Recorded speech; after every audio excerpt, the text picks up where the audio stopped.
कबीर के गायब होने के बाद पहाड़ी सड़क पूरी तरह बंद कर दी गई। सरकार ने वहां बैरिकेड लगा दिए। आधिकारिक रिपोर्ट थी डेंजरस लैंडस्लाइड एरिया। लेकिन स्थानीय लोग सच्चाई जानते थे। रात होते ही धुंध में अब 7 परछाइयां दिखाई देती थी और हर रात एक नई हंसी गूंजती थी। पास के गांव में रहने वाला एक बूढ़ा आदमी भीमदत्त अकेला इंसान था जिसने उस डायन को पहले भी देखा था। उसने पुलिस को चेतावनी दी, वो आत्मा नहीं, वो अधूरी मौत है। जब तक वो अपने असली कातिलों को मार नहीं देती तब तक ऐसे ही मौतों का सिलसिला चलता रहेगा। मगर किसी ने उसको बातों पर विश्वास नहीं किया। लेकिन एक दिन शहर से आई paranormal researcher doctor Meera Sharma ने उसकी बात सुनी। मीरा वैज्ञानिक थी, भूतों पर विश्वास नहीं करती थी, मगर वो सच जानना चाहती थी और यही जिज्ञासा उसे उस पहाड़ तक ले आई। भीमदत्त ने मीरा को 80 साल पुरानी घटना बताई। उस समय उस पहाड़ पर एक लड़की रहती थी, गौरा। वो जड़ी बूटियों से लोगों का इलाज करती थी। गौरा को टोना टोटका और काले जादू में भी महारत हासिल थी। लोगों का इलाज करने के लिए कभी कभी गौरा काले जादू का सहारा भी लेती थी। एक दिन गांव वालों ने उसका इम्तिहान लेने के लिए सोची और मौके के इंतजार करने लगे। फिर एक दिन गांव के ही एक बुजुर्ग किशनलाल अपनी जिंदगी जीकर 90 साल की उम्र में दुनिया को छोड़कर चल गए। जिस मौके की तलाश गांव वाले कर रहे थे वो किशनलाल जी ने उन्हें दे दिया था। गांव वाले जल्दी से किशनलाल का पार्थिव शरीर गौरा के पास ले गए और उससे कहा, गौरा जल्दी से देख, ये किशनलाल जी को क्या हुआ, किसी भी तरह इन्हें बचा ले। गांव का दुख देखकर गौरा ने उनसे कहा, इन्हें यहीं छोड़ जाओ, शाम तक आ जाना, मुझे जड़ी बूटियां लाने में थोड़ा वक्त लगेगा। इतना कहकर गौरा शांत होकर कुछ सोचने लगी। अब सभी गांव वाले शाम होने का इंतजार करने लगे। शाम होते ही जब सभी लोग गौरा के पास पहुंचे तो जो सभी लोगों ने देखा वो देखकर सभी गांव वाले हक्के बक्के रह गए। किशनलाल जी चारपाई पर बैठे मुस्कुरा रहे थे, मगर जब ध्यान से लोगों ने उनकी तरफ देखा तो डर से सभी भाग खड़े हुए।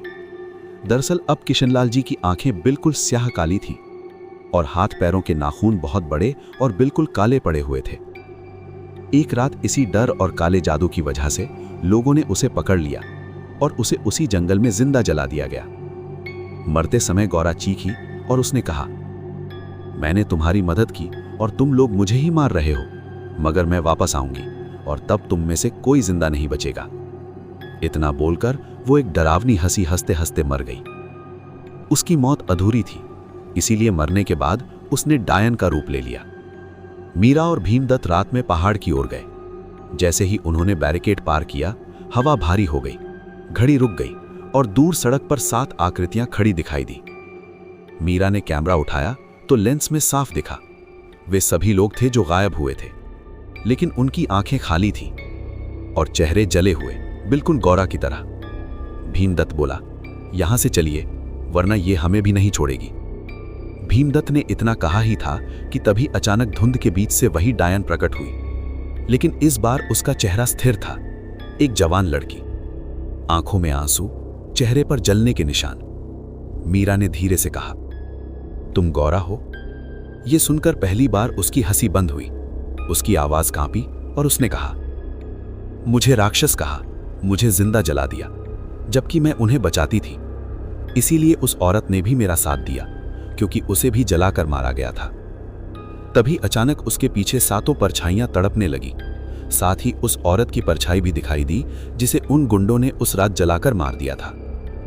भीमदत्त चिल्लाया, मतलब ये एक नहीं 2 डायन हैं। मीरा समझ गई, गौरा की आत्मा शांति नहीं चाहती थी, वो इंसाफ चाहती थी।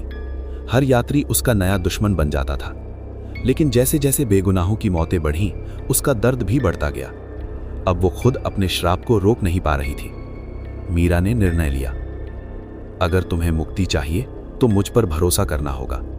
मैं उन सब को सजा दिलवाऊंगी जिन्होंने उस औरत के साथ गलत किया, और तुम्हें भी समाज में इज्जत मिलेगी। मगर अब बेगुनाह लोगों को मारना बंद करो। दोनों डायन चीखी, जिससे पूरा जंगल कांप उठा। वो डायन बोली, नहीं, मैं इतनी आसानी से नहीं जाऊंगी। मीरा धीरे धीरे आगे बढ़ी, तुम अकेली नहीं रहोगी, क्योंकि लोग तुम्हें याद करेंगे। उसने मशाल उठाई और उसी जगह खड़ी हो गई जहां गौरा को जलाया गया था। भीमदत्त चिल्लाता रहा, मत करो, लेकिन देर हो चुकी थी। अचानक तेज रोशनी फैली, हवा में चीख गूंजने लगी। तभी मीरा को किसी ने धक्का दिया तो वो दूर जाके गिरी। सातों परछाइयां टूटकर धुंध में घुलने लगी और एक एक करके सब गायब हो गई। अमन, राहुल, विकास, सौरभ, रिया, निखिल, कबीर सब मुक्त हो गए। डायन का चेहरा शांत हो गया।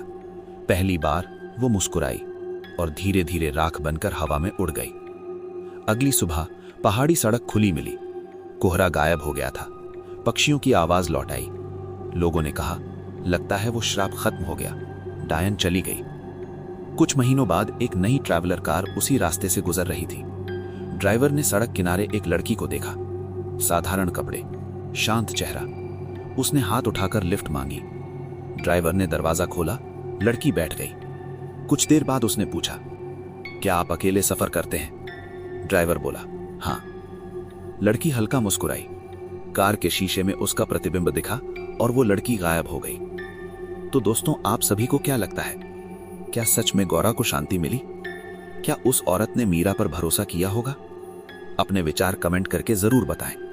तो मिलते हैं अगले एपिसोड में। तब तक के लिए जय श्री राम।